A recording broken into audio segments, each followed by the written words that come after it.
Fala galera, beleza? Meu nome é Daniel, canal YouTuber de anime e vamos falar do primeiro episódio de Fire Force. E eu preciso dizer que eu estou muito impressionado, principalmente com a direção e a animação, também com relação ao tema abordado, mas que esse tema pode vir a ser um problema.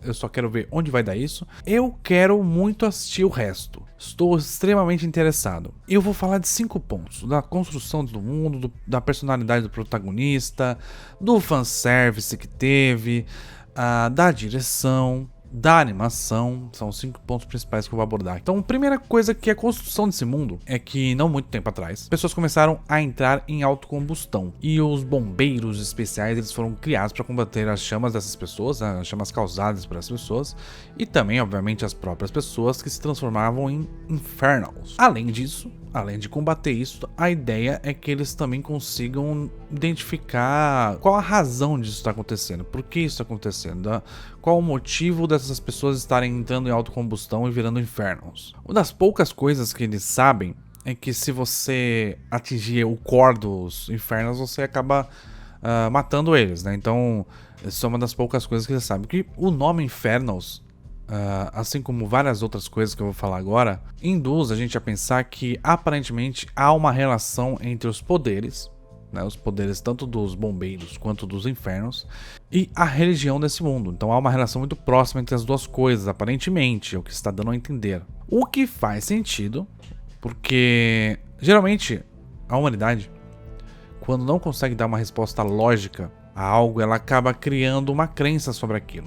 E a religião é geralmente uma junção de crenças e dogmas que sustenta e dá respostas, não necessariamente certas ou erradas, mas respostas, né, ao que está acontecendo. Então a gente percebe que ninguém sabe o porquê que as pessoas estão entrando em autocombustão, e existe uma religião, então ela é utilizada como uma arma contra isso. Ela é utilizada a partir disso. Então a fé ela é retratada no anime como uma parte importante do processo de eliminar os Infernals. Tem uma freira na equipe dos bombeiros, ela reza, e quando a reza acaba, o Infernal já foi eliminado. Então você tem uma conexão bem clara, bem determinada no anime entre as duas coisas, entre religião e o que está acontecendo. Os Infernals até agora mostrados, eles foram pessoas comuns que entraram em autocombustão e viraram algo parecido com demônios. Você vê o char design deles, são praticamente demônios, né? Inclusive tem uma cena que é a cena onde eles estão ali no corpo de bombeiros e tem lá os 8 anjos assim e os demônios embaixo, né? Então há uma clara relação entre infernos e demônios. Então, assim como em muitas religiões, a reza no anime é utilizada tanto para, digamos, expiar os pecados, quanto uma forma de fazer com que a alma alcance o paraíso após a morte. Então você trata dos dois casos no anime, que é uma extrema-unção, porque a pessoa que entrou em autocombustão já morreu, e também uma limpeza, um exorcismo, né? Porque a alma da pessoa está presa naquele inferno, talvez, e o inferno é um demônio, então ele precisa ser exorcizado. Então você tem a junção de duas coisas, né? A junção da extrema-unção com o exorcismo barra reza para a pessoa expiar os seus pecados, alguma coisa assim. A relação entre religião e os personagens e o que está acontecendo é muito clara e também bem interessante de ser abordada. Vamos ver onde que vai dar isso. Acabamos a parte da religião e vamos para a personalidade do protagonista. Eu achei ele um fundo bem pesado. Teve uma hora ali que até deu quase uma lágrima, porque ele meio que foi culpado, né, pela morte da família, mas ele sabe que não foi ele. Ele tem um dom muito forte com relação ao controle do fogo, né, controlar as chamas que saem dele mesmo. E outra parte da personalidade dele fica clara é quando ele tá sob forte tensão, ele acaba sorrindo. Então a gente só acaba colocando ele em várias situações onde ninguém sabe se ele tá sorrindo porque ele tá feliz ou porque ele tá tenso. Você nunca vai saber. Isso é reforçado inclusive várias vezes no episódio. Outra questão que o anime traz é que ele é uma terceira geração de pirotécnicos. Aparentemente a primeira geração entra em autocombustão, a segunda geração tem um controle sobre os fogos, e a terceira geração tem um controle maior e acaba tendo um poder maior. Então isso que foi o que eu entendi sobre essa questão dos pirotécnicos, ou pessoas que têm controle sobre fogo. E aí, nessas de passar informação, a gente entra em vários flashbacks dele, né? Durante o episódio. E eu achei uma coisa específica dos flashbacks dele muito interessante. Há um possível vilão, talvez um vilão primordial, um vilão específico talvez dele, não necessariamente dos humanos, né?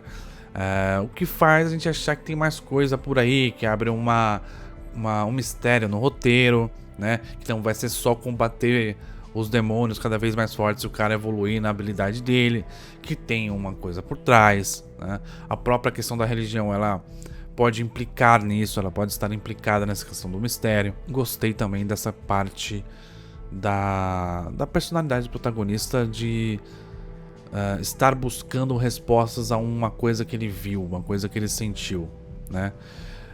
Ele quer ser um herói, mas durante o episódio a gente percebe que ele definitivamente está em desenvolvimento. Ele não é uma pessoa formada ainda nessa questão de ser herói. Ele entra em dúvida algumas vezes, ele se supera em outras no mesmo episódio, embora ele queira ser um herói, assim como praticamente todo protagonista de shonen de porrada. Ele ainda não é um herói. Agora, um ponto que é sempre... eu boto um pé atrás, né? Fanservice. Tivemos algumas cenas bem fanservice, mas olha, fanservice assim, ó, escrachadíssimo. Principalmente em algumas interações entre protagonistas e garotas, entre as garotas também. Então, vários ângulos assim, bem diretamente sexuais, assim. Não é uma coisa tentativa de esconder o fanservice. Não, o fanservice na lata dura mesmo. Eu acho desnecessário, mas eles estão lá. Uma coisa que a gente tem que entender é que o fanservice agrada muita gente. Eu vou ignorar. E prestar atenção no que eu acho mais interessante. Eu não achei que atrapalhou o andamento do anime, de maneira alguma. Foi colocado literalmente numas pausas, né? Assim como algumas piadas também foram colocadas justamente perto dessas pausas. Então a gente teve o fanservice e as piadas, e depois a gente teve a história do anime em si. Então não acho que atrapalhou, dá pra simplesmente pular essa parte e ignorar. Então, aproveitando essa parte, eu vou até falar da direção, que pra mim a direção tá impecável. E não só por usar essas ferramentas, né, com as piadas do fanservice, sem, pra mim, impactar negativamente o andamento, mas porque isso meio que tá sendo obrigatório usar. Eu não consigo criticar a direção pelo fanservice. Eu não sei se eu consigo fazer isso, porque isso tá praticamente sendo obrigatório em qualquer roteiro de shonen. Sabe, cabe o diretor saber como usar isso, talvez não enfatizar tanto isso, né? Então tenho lá minhas ressalvas com relação. Ele vai ter que usar. Ele vai ter que usar porque isso é solicitado pelos caras que pagam.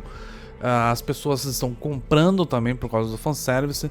Então tem que usar, não tem jeito. E o cara tem que saber lidar com isso. E talvez a maneira que ele achou que ia lidar com isso seja ser escrachado mesmo, entendeu? Mas, como eu disse, é uma boa direção porque utilizou isso em um momento específico dentro do episódio. Mas não só por isso é uma direção boa, mas também pelas escolhas de transição. Quando eu falo transição, eu digo mudança entre cenas, tá? A mudança entre cenas é uma transição. É uma mudança de cena de um clima, por exemplo, para um outro clima, de um ambiente para um outro ambiente. Então, um quarto fechado, um banheiro para uma sala, uma coisa assim. Isso é uma transição.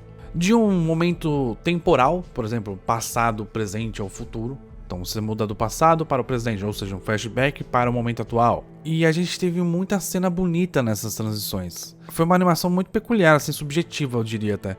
Porque utilizou muito das cores para reforçar o sentimento da cena. E aí eu vou dar alguns exemplos. Então a gente tem um vermelho muito forte quando o protagonista, o Shina, tá numa situação muito triste ou de raiva. Não dá para saber exatamente direito porque ele tá sorrindo, né?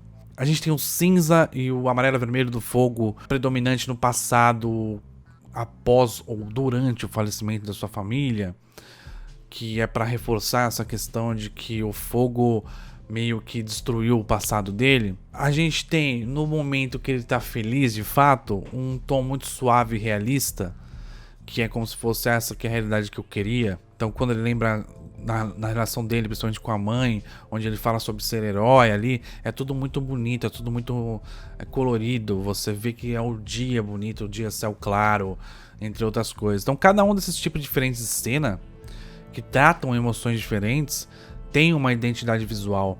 E isso, com as transições, é até reforçado.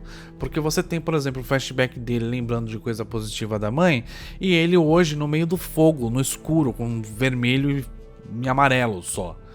Então essas transições, as transições entre o passado dele, o flashback dele e o momento atual, também reforçam e dão valor a essas escolhas de cores e tomadas, né?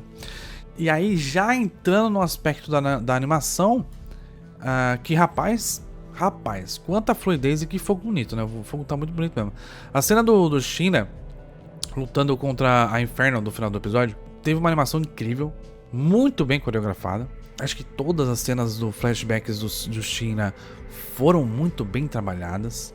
Vários tipos diferentes de ângulos. Isso é uma coisa muito incrível de se fazer. E é boa parte também responsabilidade do storyboard, né? Da direção. Você tem ângulo aberto, que é aquele de longe. Você tem ângulo fechado, que é aquele do rosto, por exemplo.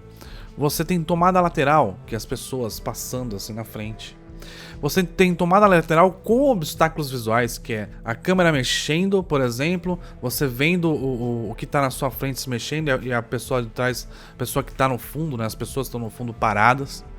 Você tem tomada frontal, que não é necessariamente fechada ou aberta, mas uma frontal, né, são pessoas falando normalmente. Tem tomada superior, que é de cima, talvez num ângulo de 45 graus, inferior, que é um pouco mais de baixo, e assim por diante, enfim. Cara, foi uma utilização vasta, assim, de ângulos de visão diferentes, pontos de vistas diferentes, né? O que dá uma dinâmica muito grande, dá um valor estético e emocional a cada cena. Cada cena é diferente, cada cena tem uma dinâmica, você não fica cansado visualmente, aquilo vai mudando, você vai percebendo, você vai ficando cada vez mais dentro do episódio.